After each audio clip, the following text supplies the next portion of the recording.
Welcome back, students, to the part 3 of dual nature of matter and radiation. In this section, we are going to discuss about the electron emission and photoelectric effect. We had discussed in the previous slide about the experimental study of photoelectric effect. Here, we are going into detail about the effect of intensity, frequency, and potential on photoelectric current. So let us first discuss about the effect of intensity of light on photocurrent. The photocurrent is found to be directly proportional to the number of photoelectrons emitted per second.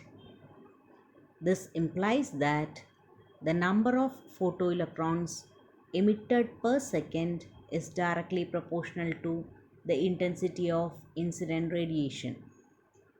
So from the graph, which is a plot of intensity of light versus photoelectric current, you can see that as the intensity of light increases, the photocurrent also increases linearly.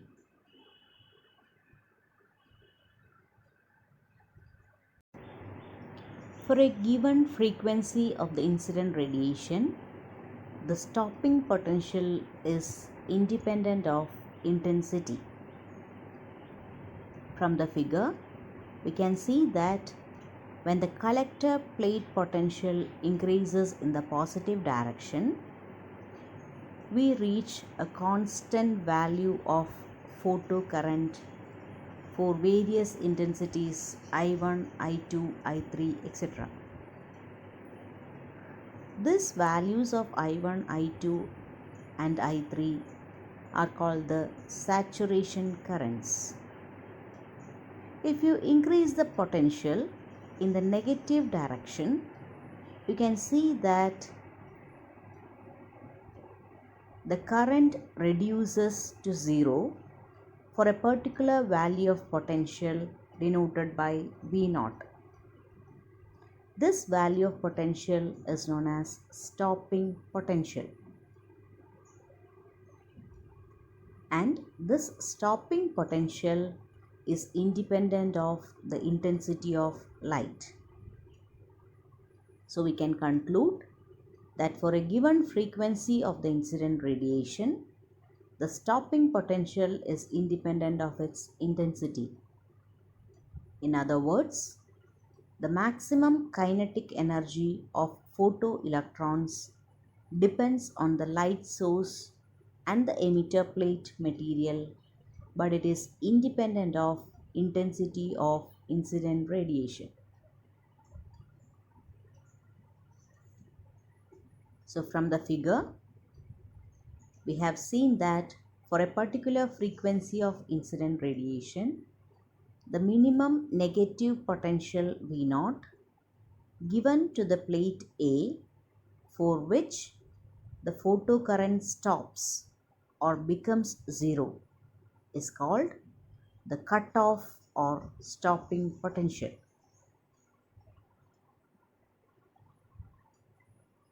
Now, let us discuss about the effect of frequency of incident radiation on stopping potential. So from the figure, we can see that when the collector plate potential is increased in the positive direction, as we had seen in the previous case, we reach a value of saturation current. When you increase the potential in the negative direction, we can see that for different frequencies, we have got different values for stopping potential. As the frequency of incident radiation increases, the value of stopping potential also increases.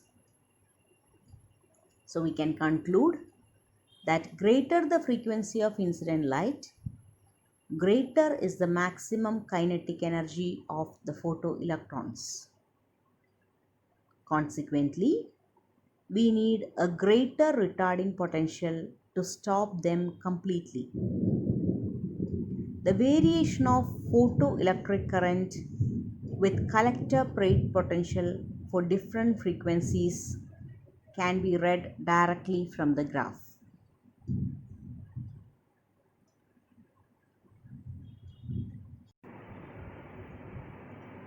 From this graph, which is a plot of frequency of incident radiation versus stopping potential for two different metals, metal A and metal B, we can see that there is a minimum frequency nu naught for metal A and nu naught dash for metal B,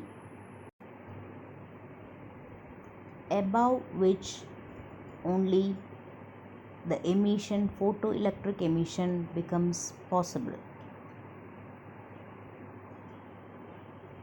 So from this graph, we can conclude that stopping potential at threshold frequency is 0 and the stopping potential varies directly with the frequency of incident radiation. So the value nu naught and nu naught dash for metal A and metal B respectively denotes the threshold frequencies.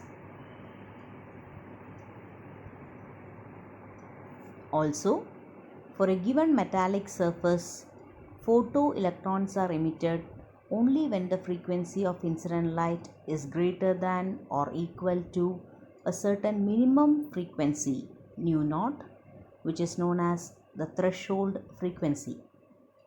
And this threshold frequency will be different for different substances.